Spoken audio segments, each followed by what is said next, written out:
Bendito sea nuestro Señor Jesucristo, quien nos ha colocado en un tiempo como este, nos ha escogido en un tiempo como este, para que podamos ver su gloria, pero para que también podamos traer su gloria en medio de esta tierra. Yo soy la pastora Corey Gómez de la Iglesia Avance Global, que estamos ubicados en la 12656 de la Gold Road, y allí queremos invitarte para que compartas con nosotros, para que nos visites. Somos una iglesia que está equipando al pueblo de Cristo para poder traer un impacto sobre la tierra. Creemos que estamos viviendo la era del Padre, pero en la era del Padre donde está formando y está ungiendo a sus hijos para que puedan transformar las naciones de la tierra y puedan producir que la gloria de Dios venga y llene toda la tierra, como lo dice el profeta, que en estos últimos tiempos toda la tierra será llena del conocimiento de la gloria de Dios. Durante este tiempo de programa tenemos una línea de oración abierta y está el número de teléfono. Siéntete libre de llamar, queremos compartir contigo una palabra, queremos orar por ti, queremos ministrar sobre tu necesidad, pero sobre todas las cosas, hermanos, queremos entrar en relación con el cuerpo de Cristo. Nuestro ministerio no es separado o independiente del cuerpo de Cristo. No creemos que somos un ministerio que está arriba y los demás abajo. Creemos que estamos en un tiempo donde el Señor está haciendo que el cuerpo, cada uno pueda asumir su posición, una posición estratégica, una posición adecuada para que todos podamos crecer y para que todos podamos ser desarrollados. Si quieres conocer de nuestro ministerio, también quiero invitarte a que entres a nuestra página de internet www.globaladvancedchurch.org. Tenemos allí temas, tenemos allí palabra, tenemos allí estrategias de intercesión que creo que serán de mucha bendición para tu vida. Así es que puedes entrar allí con toda la confianza y conocer más de quiénes somos nosotros. Y si quieres seguir día a día el pensamiento, la palabra que estoy impartiendo sobre la gente, lo puedes hacer siguiéndome por mi página en Facebook, www.facebook.com/Corey Gómez. Sé que va a ser de bendición para tu vida. Danos la oportunidad de tocar tu vida, de tocar tu corazón, de tocar tu familia.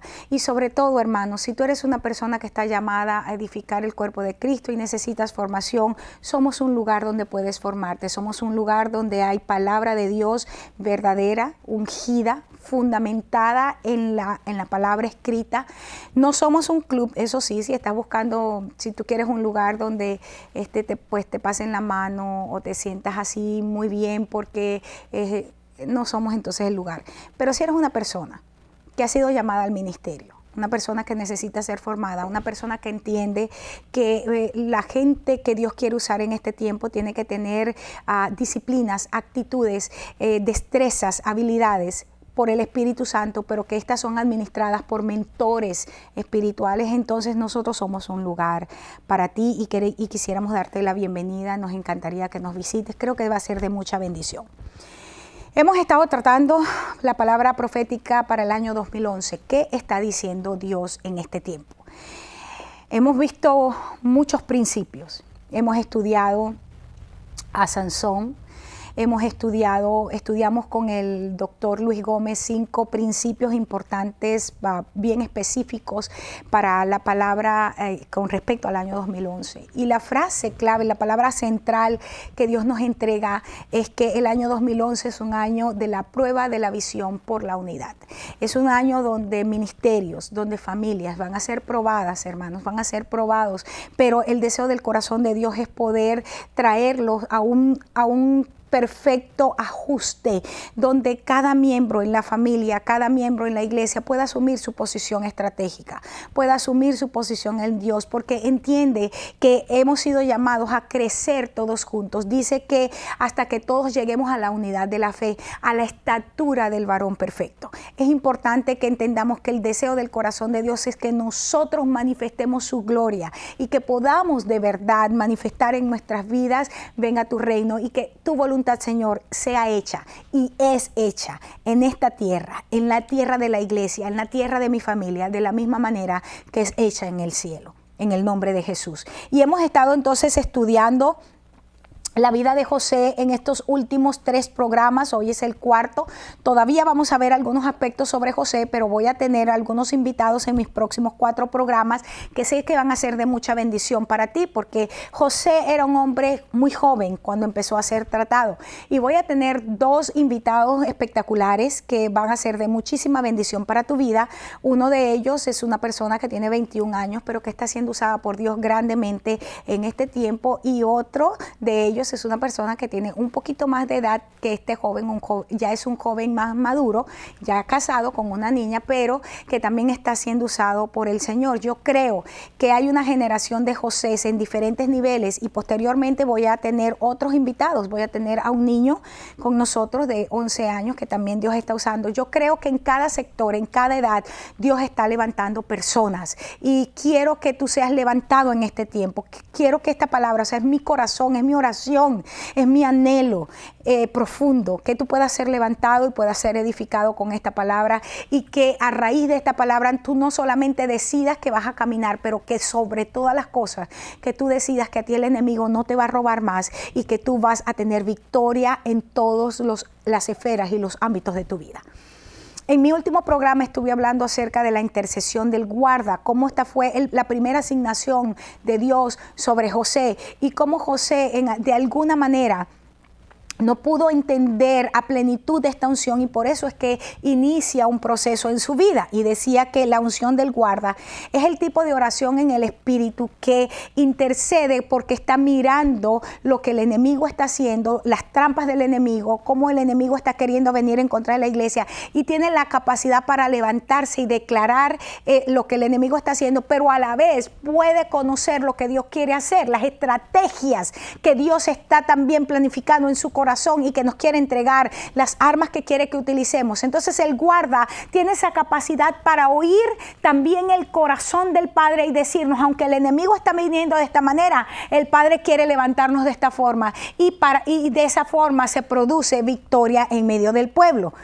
Te decía que en el primer nivel de entrenamiento José había sido asignado, anda y mira qué están haciendo tus hermanos. Pero José en un sentido pervirtió, porque dice que traía los malos reportes. Y nosotros, hermanos, el intercesor, no traemos malos reportes delante del Padre. Nosotros intercedemos con gemidos indecibles por el Espíritu Santo, por aquellas personas a quien Dios nos ha entregado. No significa, y decía yo en el programa pasado, que nosotros vamos a pasarle la mano al pecado, o vamos a esconder al pecado, o nos vamos a hacer la vista gorda frente a esto. No, eso no significa. Lo que significa es que por encima de lo que nosotros estamos mirando, sabemos que hay un Dios que restaura. Y así como somos capaces de enfrentar el pecado, así como somos capaces de hablar la verdad en amor, también somos capaces de levantar al caído, también somos capaces de restaurar al que está herido, en el nombre de Jesús. Esta es la unción del guarda. Y decía que una de las cosas es que José, que siendo un tipo de Cristo en el Antiguo Testamento, tenía también una unción pastoral, y la unción pastoral es velar por la grey. Hay varias cosas aquí en las cuales no quisiera extenderme mucho en este programa, aunque sí en otros programas lo voy a tratar. Pero en el Antiguo Testamento nosotros encontramos en el libro de Ezequiel una palabra sumamente dura en contra de los pastores, porque el Señor empieza a decir que los pastores de ese tiempo, hablándole al pueblo de Israel, le decía que los pastores de ese tiempo simplemente se estaban pastoreando ellos mismos, y que solamente tomaban ventaja de las ovejas, y que agarraban a la oveja que estaba gorda y a la oveja que tenía bastante lana, y esa era la que trasquilaban, la que esquilaban y la que le quitaban la lana, y que con eso ellos se vestían y con ellos se alimentaban, pero aquella, a la perniquebrada, a la débil, a esa la tiraban a un lado. Y el Señor decía, estoy contra ustedes, pastores de Jerusalén, porque no tienen mi corazón, pero yo voy a traer pastores, yo voy a traer un pastor que tiene mi corazón. En el Nuevo Testamento encontramos también a Jesús llamándose a sí mismo que Él es el pastor de las ovejas. Él es el verdadero pastor, pero también que era la puerta. Y bien interesante, porque Jesús empieza a traer una dimensión de lo que es el trabajo pastoral distinto, aún distinto de lo que nosotros tenemos, porque aunque el ministerio pastoral fue restaurado, fue restaurado después antes del de maestro. En este momento yo pienso que hay mucha distorsión con respecto a este don.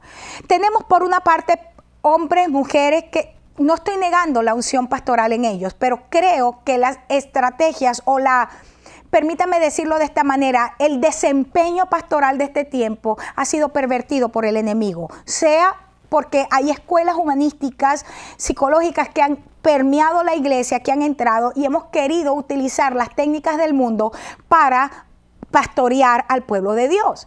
Y resulta ser que o tenemos personas que simplemente creen que pastorear es pasarle la mano, solamente llevarlos a lugares de delicados pastos. Ese es un aspecto del pastorear. Es llevar a la oveja a lugares de delicados pastos para que allí descanse y que junto a las aguas de reposo, entonces ahí empezamos a pastorear su alma. Pero el pastor también tiene el cayado del pastor. Es aquello que cuando la oveja quiere salirse tiene la fuerza y tiene la habilidad para traer a la oveja, aunque tenga que usar de fuerza y en muchas ocasiones aún romper sus patas para que éstas puedan caminar y hacer lo que el pastor está diciendo.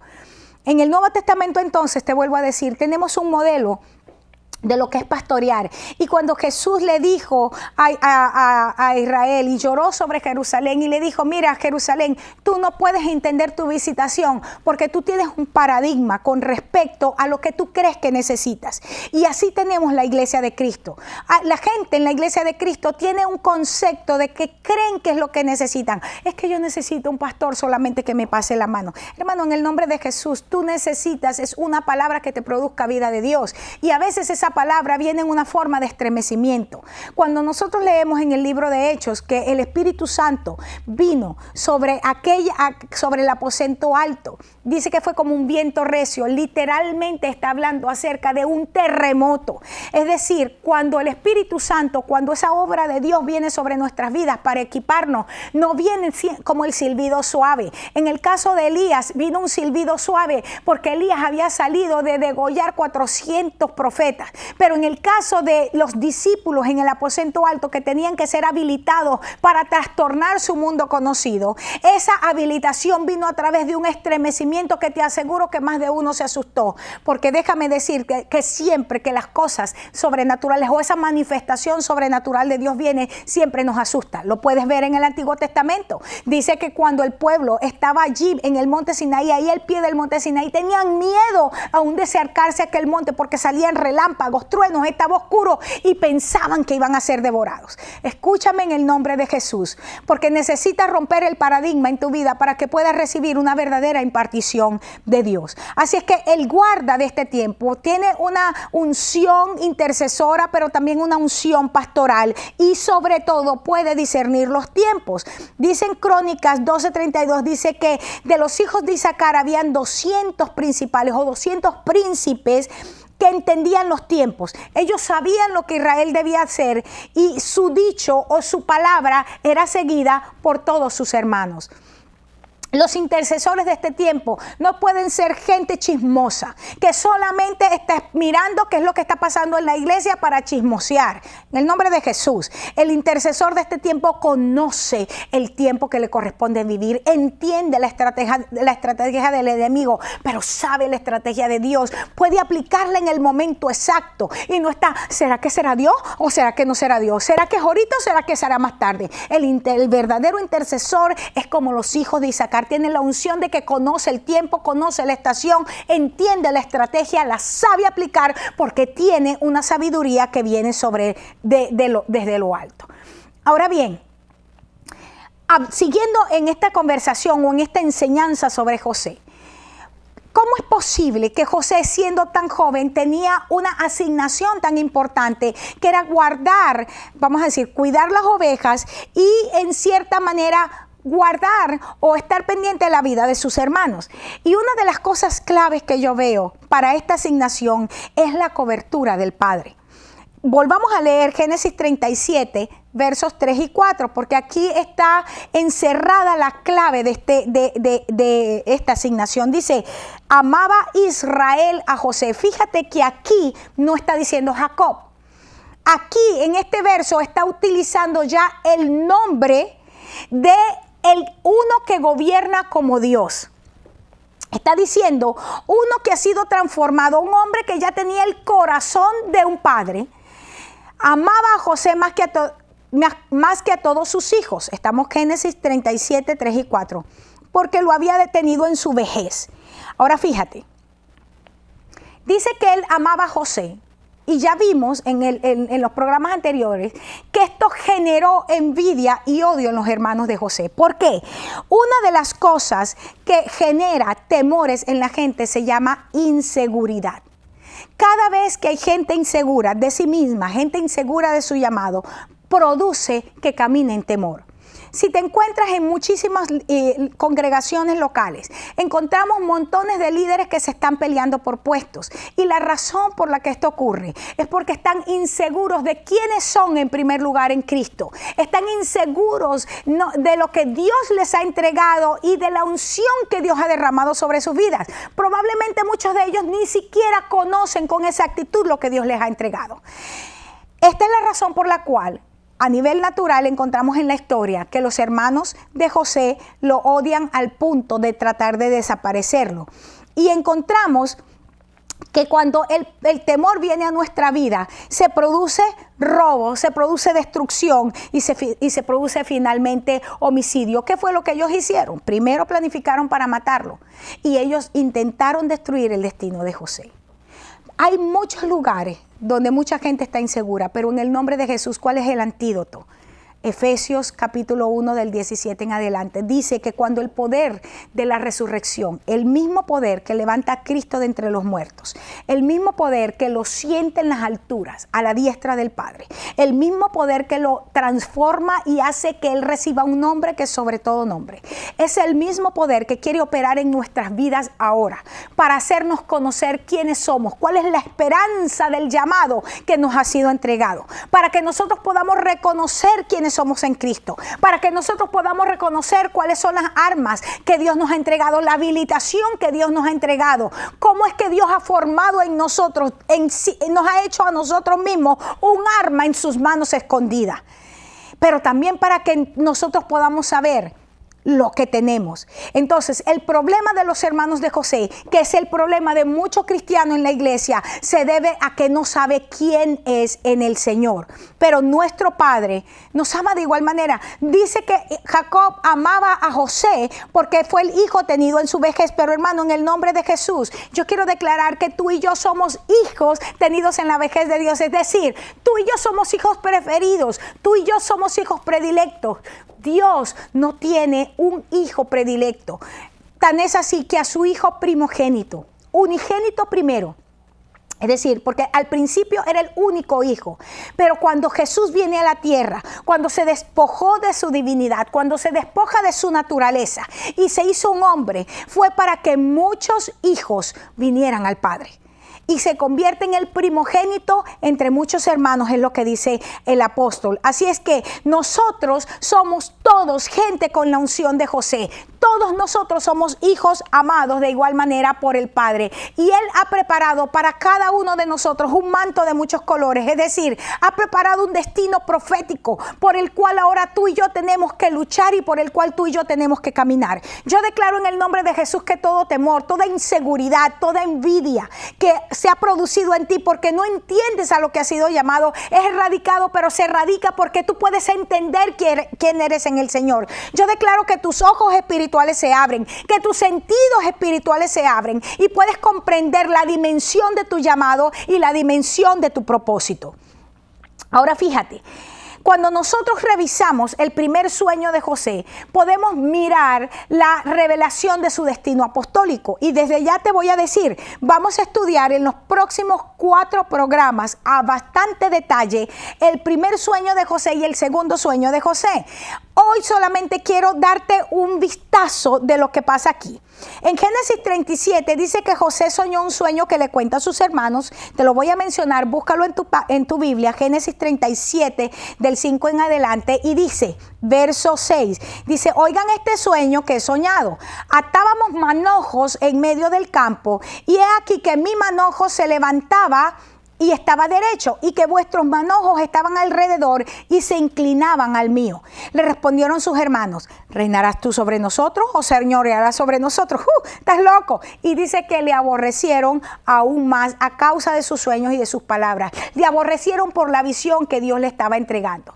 ¿Qué pasó con este sueño? Dios en este sueño empieza a mostrarle a José su destino profético. ¿Qué es lo que ha hecho Dios contigo, hermano? Algunos de ustedes, algunos de nosotros venimos de lugares oscuros que no tienen algo por lo cual decir: wow, me puedo enorgullecer de esto. Pero allí en ese lugar Dios nos ha dado una visión, nos ha dado un deseo, nos ha dado un sueño. Aprendimos a soñar el deseo del corazón de Dios. ¿Y qué es lo que ha generado esto? Envidia. ¿Qué es lo que ha generado esto? Que otros se sientan mal por eso y digan: es que este se cree más que yo, o este pretende o esta pretende venir a enseñorearse de nosotros. ¿Acaso ella no sabe que Dios también a nosotros nos habla? Y me recuerda del caso de aquellos hombres cuando Coré se levanta en contra de Moisés y toma toda la gente que estaba juntamente con él y dice: ¿qué te crees tú, Moisés, que solamente Dios habla por ti y por Aarón? A nosotros también Dios nos habla.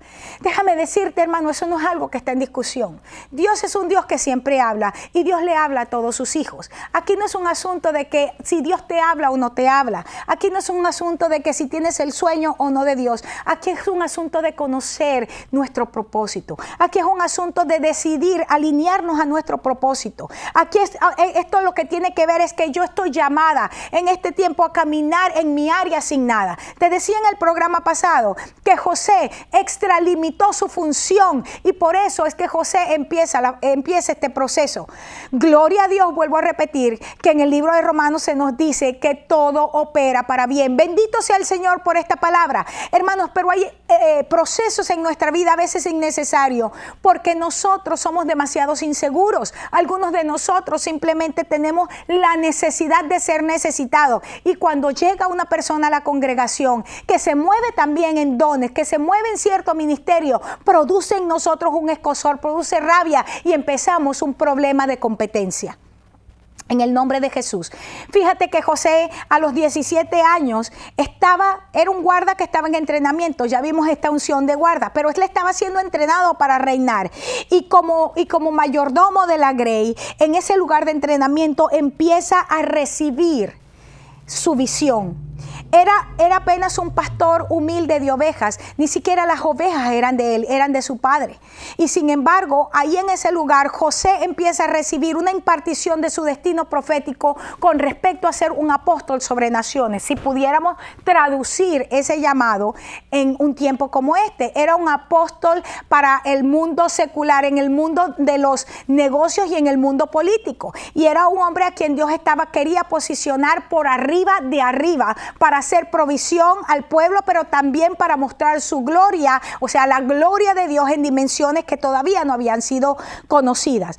Ahora, cuando nosotros tenemos revelación y no tenemos sabiduría, ¿qué sucede? Nos convertimos entonces, o mejor, déjame parafrasear esto, nos convertimos en gente perspicaz, incisiva, y lo que hacemos es que en lugar de caminar en la paz y en la bendición por las cosas que hacemos, porque no hay prudencia en nosotros, porque no somos gente que está desarrollando esa sabiduría o el corazón de Dios, y hacemos cosas como esta, sembramos los malos reportes, entonces empezamos a cosechar esa siembra. Y José cosechó lo que había sembrado. José cosechó en sus hermanos rechazo, y entonces él cosechó odio. Pero una de las cosas buenas e importantes que tienes que entender es que buenos mentores en nuestra vida producen balance. Hombres y mujeres de Dios que Dios coloca en nuestras vidas para que haya balance en nuestra vida y que podamos entender cuáles son los problemas emocionales que estamos trayendo. Todos nosotros, hermanos, de alguna u otra manera venimos con heridas del pasado. Si no fue cuando estábamos en el vientre de nuestras madres, entonces la herida se produjo cuando éramos niños, o si no cuando éramos adolescentes. En algún momento de nuestra vida se han producido heridas, que han producido temores, que han producido amarguras, pero el deseo del corazón de Dios es que podamos ser sanados y que todos nosotros en nuestro ser completo, íntegro, seamos sanados en nuestro cuerpo, en nuestra alma y en nuestro espíritu para traer la gloria de Dios. Ahora, ¿qué sucede? José fue un hombre, entonces, que estaba siendo entrenado, pero empieza a recibir una visión, pero no tenía la sabiduría. Y entonces, ¿qué pasa? Él no pudo gerenciar, él no pudo manejar con madurez la visión que le estaba siendo entregada y empezó a hablar más de la cuenta y empezó a decir más de la cuenta.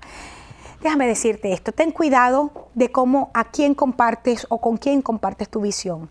Ten cuidado cómo la dices también, ten cuidado, porque a veces nosotros en nuestra sobreemoción hacemos énfasis indebidos en los tiempos presentes y esto produce en los demás envidias. Te decía que este pasaje en particular, este sueño, lo vamos a ver mucho más ampliamente con un joven que invité, que voy a tener en mis próximos programas, mis próximos 2 programas, y que sé que va a ser de bendición para ti. Pero quiero cerrar este punto porque una de las cosas es que el equipamiento que Dios empieza a traer a la vida de José a través de esta situación, una vez que cuenta el sueño de manera indebida, fue el que José pudiera caminar en su destino, pero caminar con amor. ¿Cómo sabemos que José tuvo victoria? Porque al final de la historia, cuando nosotros encontramos que José se reencuentra con sus hermanos estando él en Egipto, cuando ellos vienen a comprar comida porque había hambre en las tiendas de Jacob, encontramos que José los reconoce, y aunque José prueba su corazón, y aunque José se trata de estar seguro que estos hombres habían cambiado, sin embargo dice que José lloró tan fuerte que todos los egipcios escucharon. Y déjame decirte, pero José, cuando se manifiesta y se presenta a sí mismo, le dice: yo soy José. Y no se preocupen que yo no voy a tomar venganzas, porque yo he entendido en este proceso, en este trato de Dios para mi vida todos estos años, entendí que ustedes simplemente fueron instrumentos en las manos de Dios para que yo pudiera tener el corazón correcto, el corazón adecuado, la actitud adecuada para poder gobernar como Dios quería que lo hiciera. Llegar a esa conclusión de vida, hermanos, no se llega de la noche a la mañana. Sin embargo, es el corazón que Dios está formando en cada uno de nosotros en este tiempo. Quiera Dios, y decía yo en otro de los programas, que tú y yo no seamos como Sansón, que terminó destruido porque no pudo manejar sus pasiones. Pero quiere el Señor que tú y yo seamos como José, un hombre que aprendió a perdonar, un hombre que pudo crecer en la sabiduría, crecer en gracia, y que pudo sacar de su corazón toda amargura, sacar de su corazón estas cosas que le impedían ser todo lo que Dios quería. Yo declaro en el nombre de Jesús que en el lugar donde tú estás, si estás allí porque has guardado resentimientos, amarguras en contra de personas en el pasado, no has podido perdonar, no has podido soltar, yo declaro que el año 2011 se convierte para ti en un tiempo donde Dios puede tratar tu vida, puede tratar tu corazón y te lleva a una posición en Él de bendición. Ahí está nuestro número de teléfono. Quiero que nos llames, quiero que compartas con nosotros tu experiencia y sobre todas las cosas, cómo esta palabra está cambiando tu vida y cómo te está equipando para caminar en este año. Te bendigo en el nombre de Jesús y te espero en mis próximos programas. Que el Señor te guarde.